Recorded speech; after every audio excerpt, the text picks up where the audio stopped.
Hi hi hi hi. Hi. Xin chào các bạn, lại là Noah đây. Mình đang có mặt tại sân bay quốc tế Ninoy Aquino của Philippines. Và mình cũng vừa kết thúc hành trình gần 10 ngày di chuyển cũng như là khám phá đất nước này. Sau cái chuyến đi này thì mình có khá là nhiều kinh nghiệm muốn chia sẻ với các bạn để chuyến đi của các bạn có thể thuận lợi và tiết kiệm hơn. Vậy thì bây giờ hãy cùng bắt đầu với những điều cần biết khi du lịch Philippines nhé. Okay. Trong video này, mình sẽ chia sẻ theo mục và để mốc thời gian ở phía dưới để bạn có thể di chuyển tới phần mà bạn muốn xem. Yeah. Đầu tiên, sơ bộ về vị trí địa lý và lên lịch trình. Philippines là một quốc đảo láng giềng xinh đẹp với hơn 7.000 hòn đảo và chỉ cách Việt Nam chúng ta Biển Đông mà thôi. Về múi giờ, Philippines ở múi giờ GMT+8, còn Việt Nam là GMT+7, nghĩa là Philippines sẽ sớm hơn Việt Nam 1 tiếng. Ví dụ ở Việt Nam mình đang là 7 giờ sáng thì ở Philippines đã là 8 giờ sáng rồi. Chọn các điểm để lên lịch trình du lịch. Có cực kỳ nhiều điểm để tham quan ở Philippines. Trong phạm vi video này, mình xin phép chia sẻ một số điểm lớn để các bạn có thể tham khảo. Đầu tiên là thủ đô Manila, nằm trong vùng thủ đô Metro Manila. Tới đây các bạn có thể tham quan những công trình kiến trúc từ thời thuộc địa Tây Ban Nha vô cùng đặc sắc. Ngoài ra, vùng thủ đô cũng là nơi hiện đại và sầm uất nhất đất nước, cho nên các bạn có thể mua sắm hay là tìm hiểu sâu hơn về văn hóa ở đây. Tiếp đó là Cebu, nơi được mệnh danh là nữ hoàng miền Nam của Philippines. Vùng đô thị Cebu cũng là một nơi khá phát triển. Từ đây các bạn có thể có rất là nhiều điểm tham quan. Một trong những nơi mà mình cực kỳ thích của Philippines nữa đó chính là Palawan với El Nido, nơi có những bãi biển còn nguyên sơ cực kỳ mãn nhãn, và ở đó cũng rất gần với Coron, là một cái điểm đến lý tưởng. Ngoài ra, chắc hẳn mọi người đã từng nghe nói tới bãi biển Boracay với các hoạt động lặn biển cực kỳ thú vị. Trong chuyến đi của mình thì mình dành 2 ngày đầu ở Manila, gần 5 ngày ở Palawan, trong đó chơi ở El Nido là chính, 3 ngày 2 đêm ở Cebu và sau đó thì di chuyển về Hà Nội.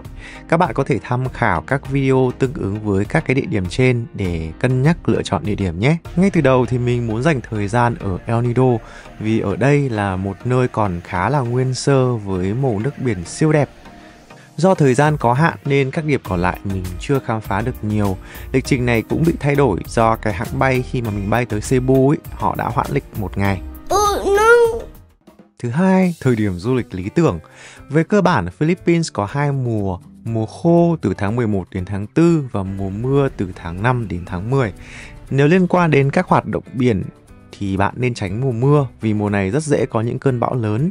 Hẳn là các bạn khi mà nghe dự báo thời tiết các cơn bão trước khi vào Biển Đông thì thường càn quét qua Philippines trước. Để chuyến đi diễn ra tốt đẹp thì bạn nên xem dự báo thời tiết trước đó để cân nhắc thêm nhé. Okay. Các bạn nhớ đừng quên mua thêm bảo hiểm du lịch để đảm bảo cho chuyến đi của mình được an toàn nhất nhé. Ngoài ra, phần lớn người Philippines theo đạo Công giáo nên mùa Giáng sinh và năm mới cũng là một cái thời điểm lý tưởng với rất nhiều lễ hội và các hoạt động thú vị để khám phá. Đây cũng là cái thời điểm mà mình dành cho chuyến đi của mình. Mình thấy rằng là ngoài cái không khí lễ hội náo nhiệt ra thì biển cũng khá là đẹp nữa. Điều kiện và chuẩn bị gì cho việc nhập cảnh?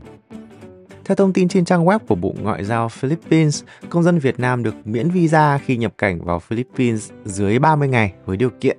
Đầu tiên, bạn có hộ chiếu hợp lệ, còn thời hạn trên 6 tháng. Thứ hai, bạn cần có vé chiều khứ hồi hoặc là ra khỏi Philippines. Thứ ba là bạn đến để đi du lịch hoặc là có công chuyện, chứ không phải là lao động, và không nằm ở trong danh sách đen.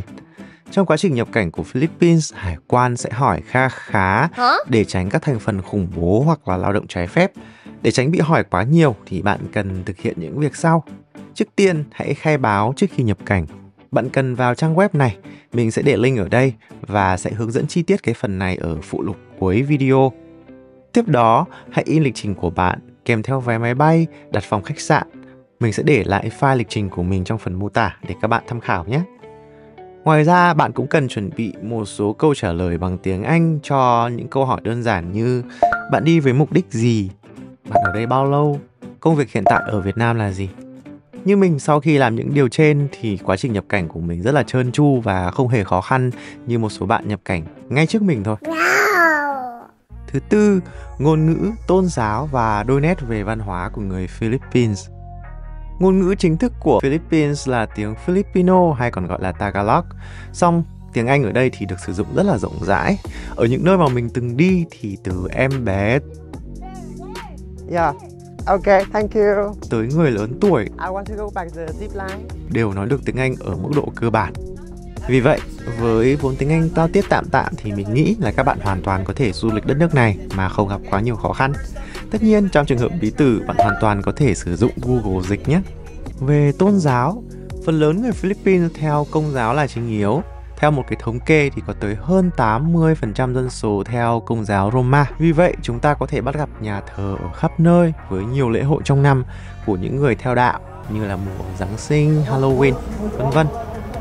Philippines không chỉ hấp dẫn du khách bởi những bãi biển, những hòn đảo với màu nước tuyệt đẹp mà còn bởi văn hóa khác biệt so với các quốc gia Đông Nam Á còn lại. Lý do là vì Philippines đã từng là thuộc địa của Tây Ban Nha và của Mỹ. Đây cũng là một cái điểm thú vị để các bạn khám phá văn hóa của đất nước Philippines. Ví dụ không biết bạn đã biết chưa, chứ cái tên Philippines cũng được đặt theo một vị vua của Tây Ban Nha ở thế kỷ 16 đấy. Người dân Philippines cũng rất là yêu âm nhạc. Các bạn có thể để ý thấy rằng là âm nhạc đường phố ở đây rất là đa dạng và rất đáng để trải nghiệm.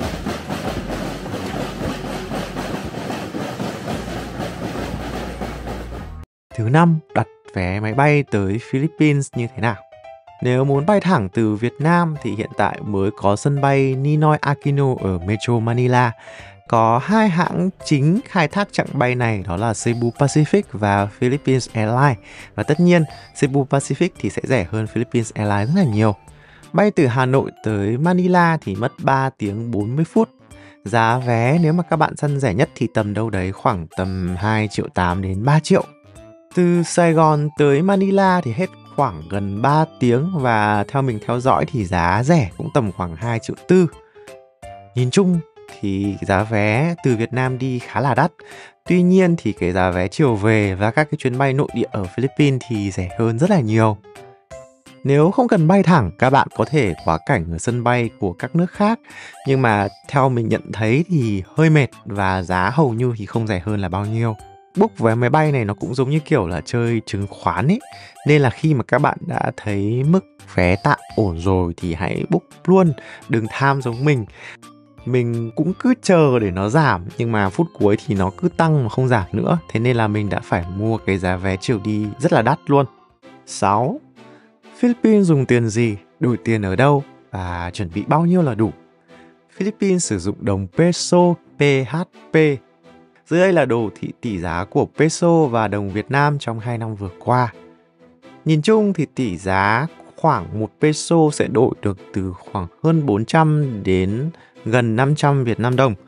Kinh nghiệm là nên đổi từ đô la Mỹ sang peso thì tỷ giá sẽ tốt hơn. Hôm mình đi thì mình cũng đổi từ đô la Mỹ ở sân bay Ninoy Aquino. Tính ra sau cùng thì 1 peso đổi được khoảng 450 Việt Nam đồng. Còn nếu đổi trực tiếp từ tiền Việt lúc đó thì 1 peso đổi được khoảng 500 Việt Nam đồng.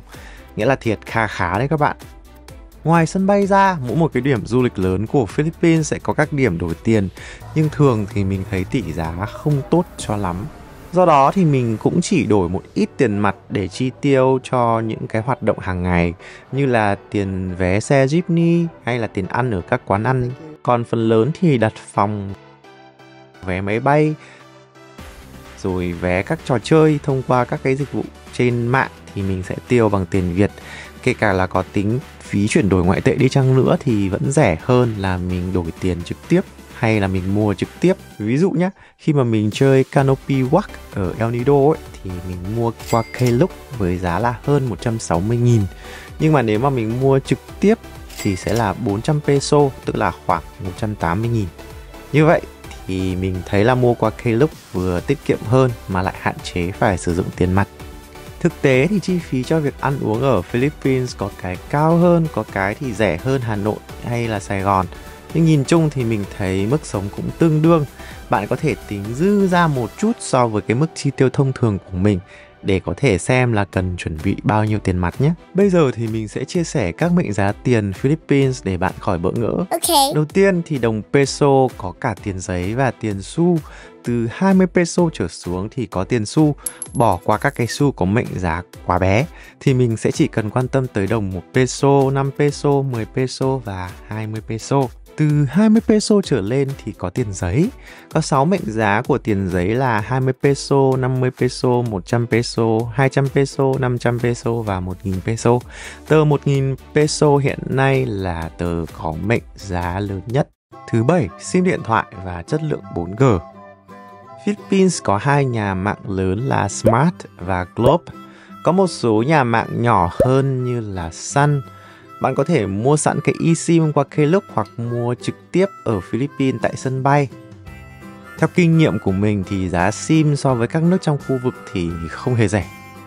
Mình dùng SIM mạng Globe mua ngay tại sân bay với giá là 500 peso, có 20GB dùng được 15 ngày.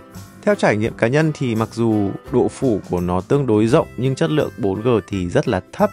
Ở một số điểm ở Metro Manila thôi thì mình thấy tốc độ đã rất là chậm rồi. Còn khi mà di chuyển tới El Nido thì hầu như không có sóng mạng. Chính vì thế sau chuyến đi 10 ngày, cái dung lượng 4G mình đã dùng thì chẳng đáng là bao cả. Nói thật thì mình đã đi các nước khác ở trong khối ASEAN, nhưng đây là lần đầu tiên mình cần quan tâm tới chất lượng 4G. Vì thực sự là có những lúc phải phát khùng lên bởi vì là mạng nó cứ quay mòng mòng trong khi mình đang cần thông tin rất là gấp. Chính bởi thế thì các bạn hãy chủ động đặt phòng và dịch vụ ở những nơi có wifi trước, sau đó lưu lại các thông tin offline thì sẽ tiện hơn khi mà đi du lịch ở đây. Okay. Ngoài ra có một mẹo nhỏ nữa là các bạn có thể xem độ phủ 4G, 3G ở khu vực bạn sẽ đi rồi quyết định sẽ chọn nhà mạng. Các bạn có thể kiểm tra được thông qua cái website này, mình sẽ để link ở phần mô tả.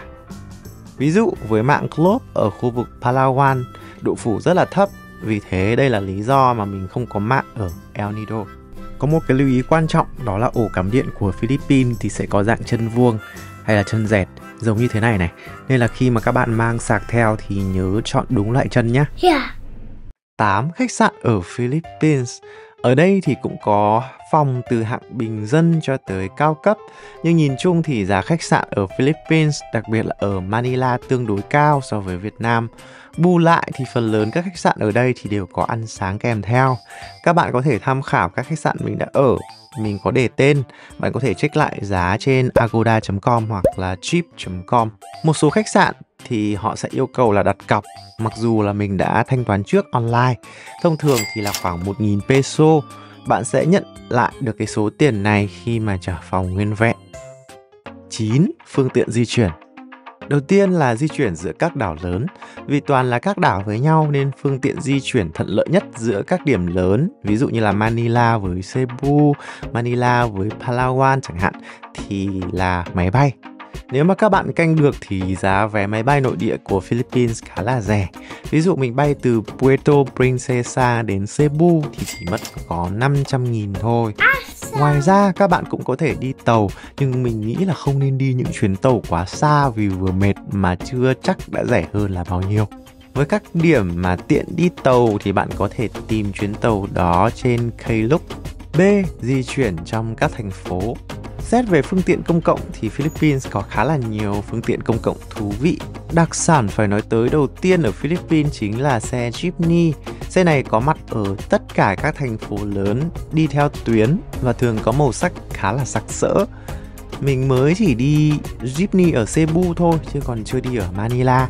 Giá vé ở Cebu thì tính ra thì tầm khoảng 7.000 chuyến, cũng khá là rẻ. Đi xe jeepney thì thường sẽ không có người thu vé đâu, mà bạn sẽ đưa cho lái xe hoặc là truyền nhau ấy, cái người cuối cùng họ sẽ đưa vé cho người lái xe. Bạn hãy đứng ở các cái điểm mà xe có thể dừng ý, rồi khi thấy xe thì cần phải vẫy nhé, thì xe sẽ cho bạn lên. Khi đi xuống thì các bạn có thể nói với bác tài là cho dừng lại. Nhưng mà thường thì mình thấy mọi người hay gõ lên trên nóc xe nên là cũng học theo. Tiếp đó là xe buýt. Ở các thành phố lớn thì cũng có xe buýt, nhưng mà mình chưa quen với việc bắt xe buýt ở đây cho lắm. Mình có đi xe buýt từ sân bay Mactan, Cebu đến bến xe phía Bắc. Đặc biệt thì ở Manila có một số tuyến tàu trên cao. Cách đi thì sẽ giống như tàu Cát Linh Hà Đông của mình, hoặc là mấy cái tàu trên cao ở Bangkok ấy. Giá vé thì sẽ tính theo chặng, khi mua thì bạn sẽ cần nói là chặng đến của bạn là gì. Giá vé khá là rẻ đấy, và đặc biệt là nó tránh được tắc đường. Vì vậy cho nên là các bạn có thể tra cứu chuyến tàu nào phù hợp trên Google Maps trước, rồi mình có thể trải nghiệm tàu ở Manila nhé. Bây giờ là tới đặt và thuê xe. Ngoài gọi taxi ra thì phương tiện di chuyển tiếp theo ở đây mà mình dùng rất là nhiều đó là các cái ứng dụng gọi xe, bao gồm cả ô tô và xe máy. Tương tự như là ở Việt Nam thì Grab ở đây hoạt động rất mạnh, và bạn có thể dùng mà không cần phải tải app mới, vì chính cái app mà các bạn đang dùng ở Việt Nam đó hoàn toàn vẫn dùng được ở đây. Excellent. Tuy nhiên thì mình không hiểu vì sao mà mình không thanh toán được bằng thẻ Mastercard, cho nên là mình hoàn toàn phải trả bằng tiền mặt khi ở Philippines. Lưu ý là những cái quốc Grab đầu tiên thì sẽ có mã khuyến mại rất là nhiều, hãy tận dụng tối đa nhé. Philippines cũng còn rất nhiều ứng dụng gọi xe khác như là Joyride, Angkas, vân vân và mây mây. Nhưng mà mình vẫn thấy Grab là tiện nhất. Tiếp đó một cái phương tiện cũng hay được mọi người sử dụng nữa, đó là xe 3 bánh tricycle. Đây là cái phương tiện bình dân phổ biến, nhưng mà bạn sẽ cần chịu khó mặc cả một chút. Xe này thì dễ bị nhầm với là tuk tuk của Thái Lan, nhưng mà kết cấu thì khác nhau nhé. Thử nghiệm đi xe 3 bánh cũng khá là vui, bạn cũng có thể thử nghiệm ở đây. Mình cũng có thấy trên đường xe xích lô, tuy nhiên thì mình chưa đi thử. Ở một số điểm các bạn hoàn toàn có thể tự thuê xe máy để di chuyển.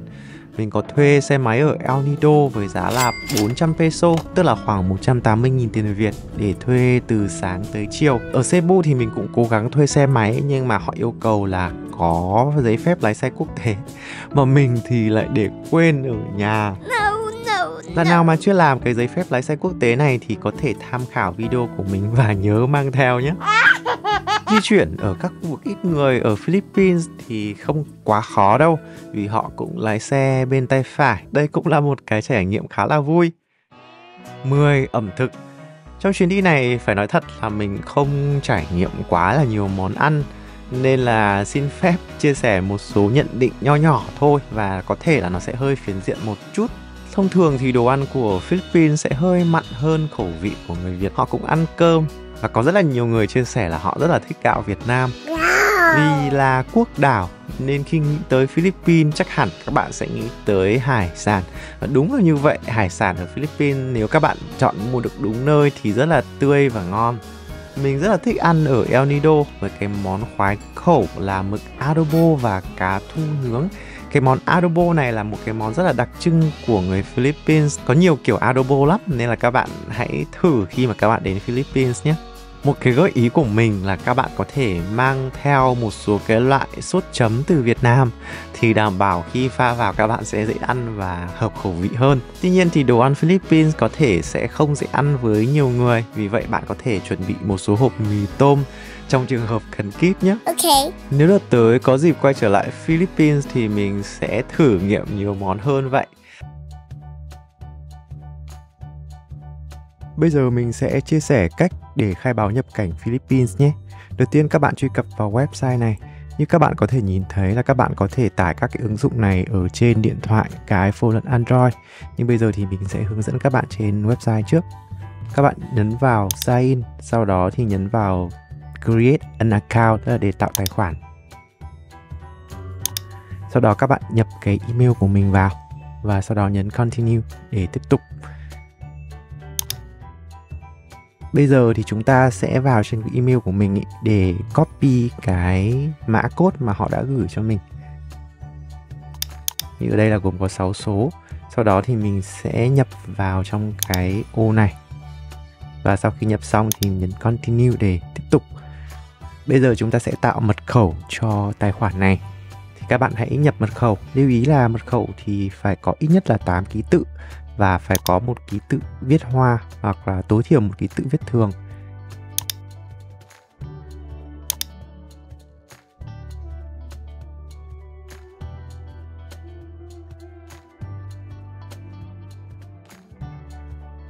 Sau đó thì các bạn cũng nhập lại một lần nữa vào ô Password Confirmation và nhấn Continue để tiếp tục.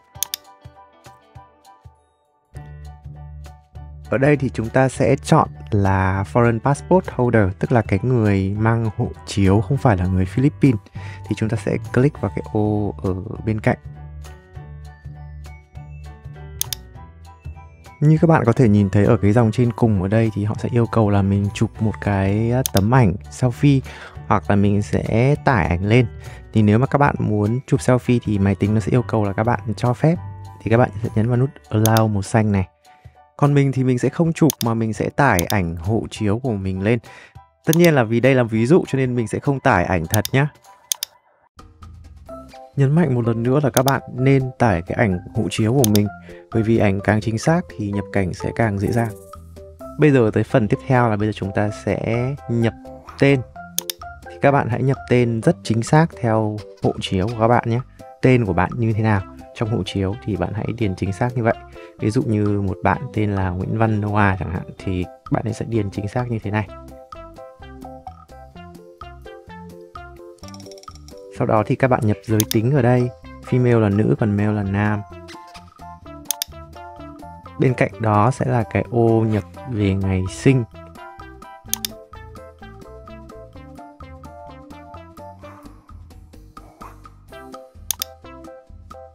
Tiếp theo là tới mục nhập số điện thoại. Thì ở đây họ đang để mặc định là cái mã của Philippines. Mình sẽ cần chuyển về cái mã của Việt Nam và mình nhập số điện thoại của mình ở đây. Thì đây là một cái mục bắt buộc. Thì các bạn hãy tìm tới cái chữ Việt Nam cộng 84 ý, thì các bạn chọn vào.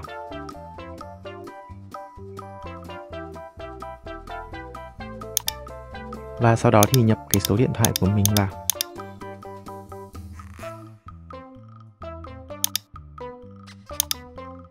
Tiếp đó hãy chọn Vietnamese là công dân Việt Nam. Nơi sinh, cái nước mà các bạn sinh thì như mình cũng vẫn là Việt Nam.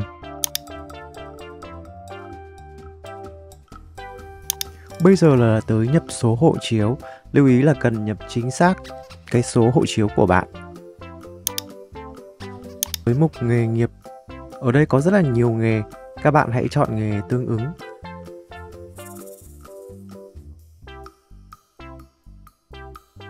Lưu ý một chút là người ta sẽ rất là soi với những cái trường hợp là thất nghiệp, unemployed, nên các bạn hãy chọn một cái trường phù hợp. Như ở đây thì mình sẽ chọn trường là worker chẳng hạn, thì mình sẽ nhập vào đây. Sau đó thì bạn nhấn vào nút Next. Mục này sẽ là điền vào nơi cư trú của bạn. Thì cái đất nước của mình ở là Việt Nam.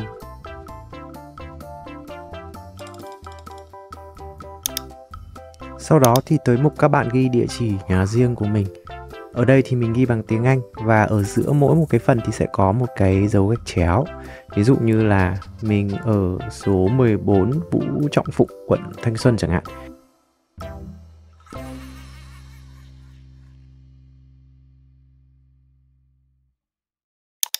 Dòng địa chỉ thứ hai là không bắt buộc nên là các bạn có thể bỏ qua dòng này và nhấn vào nút Next để tiếp tục.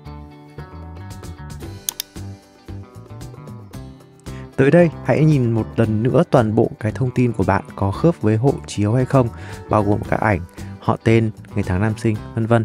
Và sau khi cảm thấy ổn rồi thì hãy nhấn vào nút Submit. Như vậy là các bạn đã tạo tài khoản để khai báo thành công.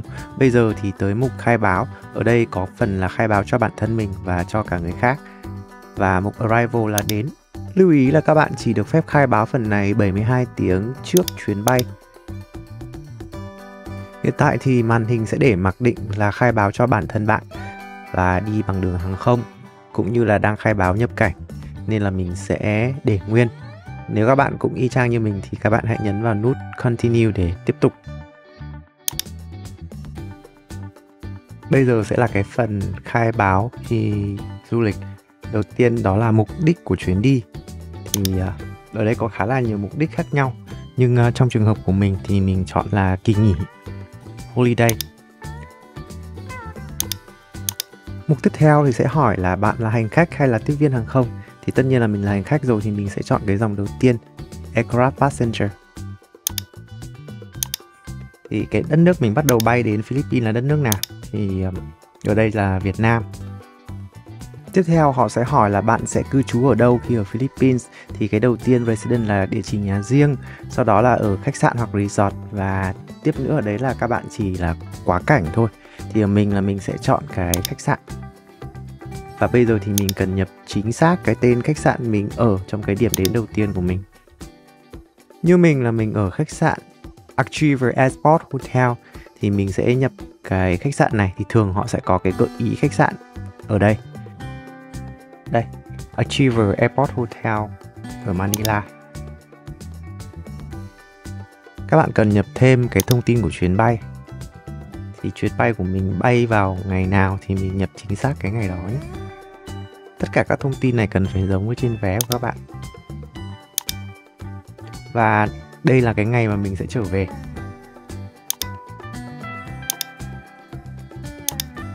Tên của hãng hàng không thì của mình bay chuyến đầu tiên đã là mình bay của Philippines Airlines. Tiếp đó là mã chuyến bay. Ở trên mã đặt chỗ của các bạn sẽ có cái mã chuyến bay này, thì hãy nhập chính xác cái mã chuyến bay của mình nhé.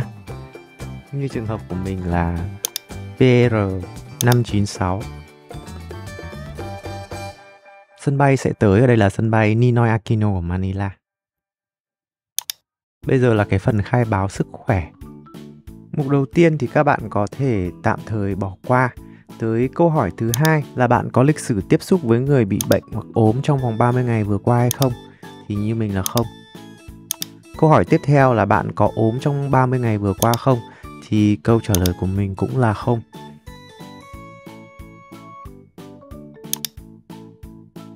Hãy xem lại các cái thông tin mà bạn cần khai báo một lần nữa. Nếu đảm bảo chính xác rồi thì hãy nhấn vào nút Submit.